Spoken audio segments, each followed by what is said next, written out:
নমস্কাৰ আমাৰ পাকঘৰলৈ আপোনালোক সকলোকে আকৌ এবাৰ স্বাগতম জনালো। আজি মই বনাব ওলাইছো আমৰ এটা ফিৰনি। এতিয়া আমৰ সিজন, এই আমৰ সিজনত হৰেক ৰকমৰ বস্তু বনাই খাব পাৰি। আজি মই বনাম এটা ফিৰনি আমৰ সৈতে। আহক তাৰ কাৰণে লোৱা সামগ্ৰীখিনি এবাৰ চাই লওঁ। এয়া আম লৈছো, এয়া চেনি, এয়া কাজু আৰু বাদাম, পিস্তা বাদাম, এইখিনি হৈছে বাসমতি চাউল, ইলাইচি আৰু 1 লিটাৰ গাখীৰ লৈছো। এইখিনিয়ে লাগিব ফিৰনিটোত বনাবৰ কাৰণে। আহক মই এতিয়া বনাম। প্ৰথমে মই এই বাসমতি চাউলখিনি তিয়াই থৈ 1 ঘণ্টামান তিয়াই থৈছিলো। এইখিনি মই অলপ সৰু সৰু টুকুৰা কৰি পিহি ল'ম। তাৰ লগতে মই এয়া বাদাম আৰু কাজু এইখিনিও মই দি একেলগে পিছি ল'ম। এয়া মই আম কাটি ল'ম এতিয়া।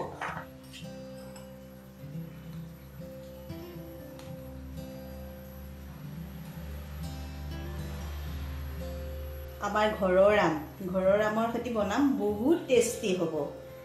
বজাৰৰ আমতকৈ নিজৰ ঘৰৰ আমৰ নিচিনা টেষ্টি আৰু একো নাই। আমকেইটা এনেও খাই বহুত ভাল লাগে। মই আমটো কাটি এইদৰে মই কাটি দিছোঁ। কাটিলে মই এইখিনি পিহি ল'ম। পনীয়া এটা পেষ্ট বনাই ল'ম।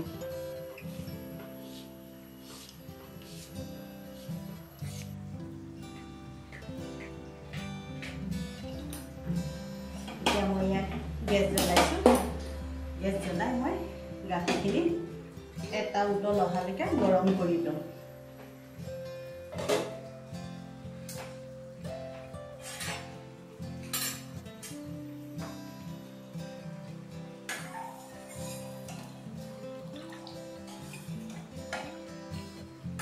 ঘৰৰ আম বেলেগ বেলেগ পদ্ধতিত, বেলেগ বেলেগ মিঠাই, বেলেগ বেলেগ ৰেচিপি ধুনীয়াকৈ বনাব পৰা যায়। বহুত আমৰ সৈতে ৰেচিপি বনাব পৰা যায়।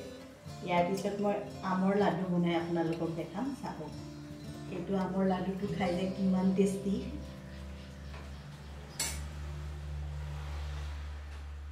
এয়া উতল আহি গ'ল। এতিয়া মই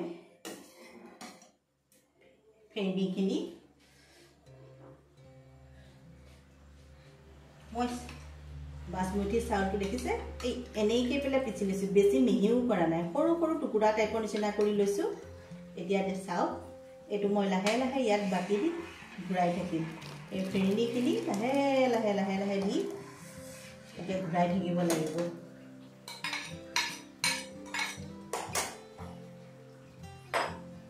এতিয়া মই চিমত দিছোঁ, গেছ অন চিমত কৰি দিলোঁ। দি এতিয়া লাহে লাহে লৰাই থাকিম যাতে ধৰি নাযায় তলত।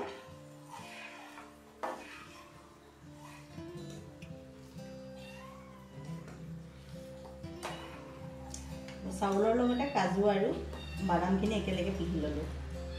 অলপ সৰু সৰু টুকুৰা কৰি লৈছোঁ আৰু তেতিয়া টেষ্টিটো বহুত ধুনীয়া হয়।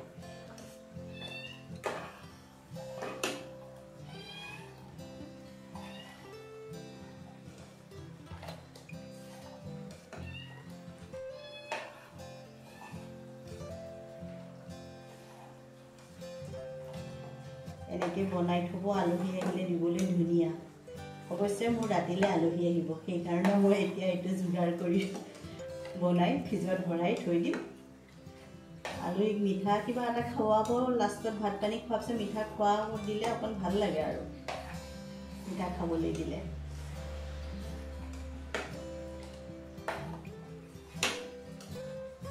গৰমৰ ছিজনত আৰু আমটো সকলোৱে ভাল পায়। বেলেগ বেলেগ পদ্ধতিত বেলেগ বেলেগ ৰেচিপি বনাই খাব পৰা যায়। খাব লাগে, গৰমত খুব আম খাব লাগে। আমাৰতো বহুত প্ৰিয় আমাৰ ঘৰৰ গোটেইখিনিয়ে। যেনেকেই নহওক মানে এই গৰম দিনত আম অকণ থাকেই আৰু ভাতৰ লগত। এতিয়া মই চেনিখিনি দি দিলোঁ।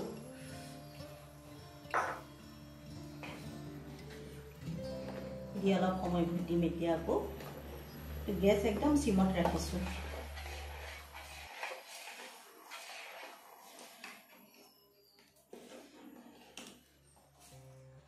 এতিয়া মই ইলাইচি কেইটাও দি দিম বুলি আছে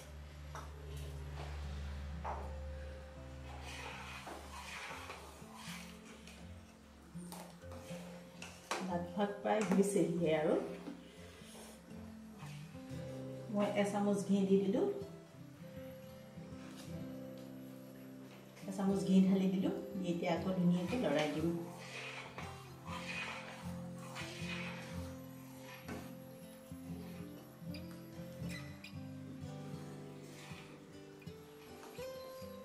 ইয়াত দেখিছে নহয় হৈছেহি আৰু লাভ অলপ সময় পাছতে মই আমখিনি দি দিম আৰু অকণমান ডাঠ হ'ব দিছোঁ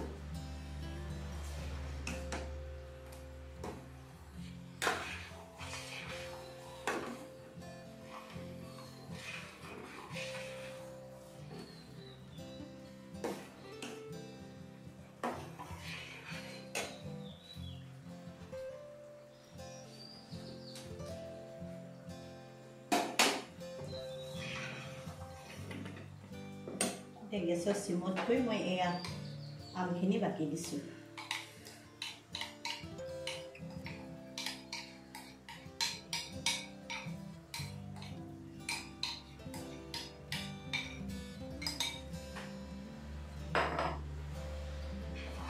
ধুনীয়াকৈ লৰাই দিম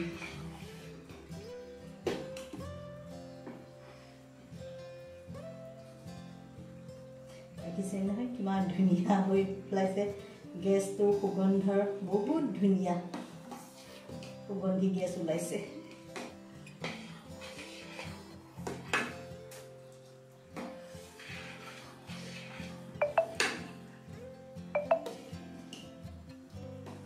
এনেকৈ বনাই থৈ ল'ৰা ছোৱালীক দিব আইচক্ৰীম খাবলৈ পাহৰিতো যাবই ল'ৰা ছোৱালী কি ডাঙৰ মানুহ কোনোদিনাখন আইচক্ৰীম নাখাব আইচক্ৰীমতকৈ বহুত ধুনীয়া লাগে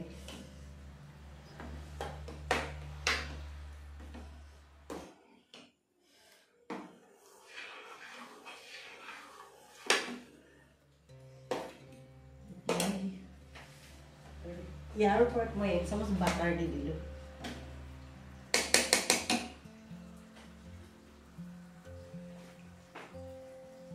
দুই মিনিটমান সময় লৰাই আৰু গেছ অফ কৰি দিম কিন্তু গেছ মই সিমতহে থৈছোঁ দেই আপোনালোকে আম বনোৱাৰ সময়ত গেছটো সিমত ৰাখিব ঢালি বেছি সময় কৰিব নালাগে 2 মিনিটমান সময় থলেই হৈ গ'ল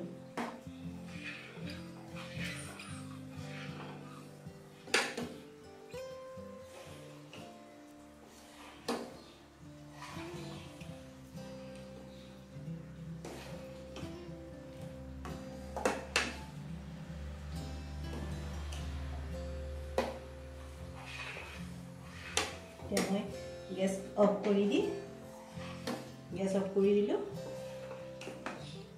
অলপ সময় ঢাকোন মাৰি থ'ম আৰু অলপ ডাঠ হ'ব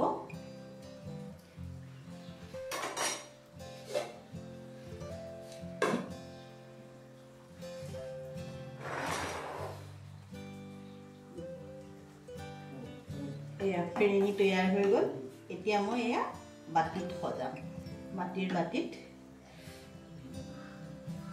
এইটো বস্তু গৰমে গৰমেও খায়ো টেষ্টি আৰু ঠাণ্ডা কৰিও খাইতো অত্যন্ত টেষ্টি এতিয়া মই ইয়াত ভৰাই সজাই লৈ 2 ঘণ্টামান ফ্ৰিজত থৈ দিম গধূলা আলহীক আৰু ধুনীয়াকৈ দি দিম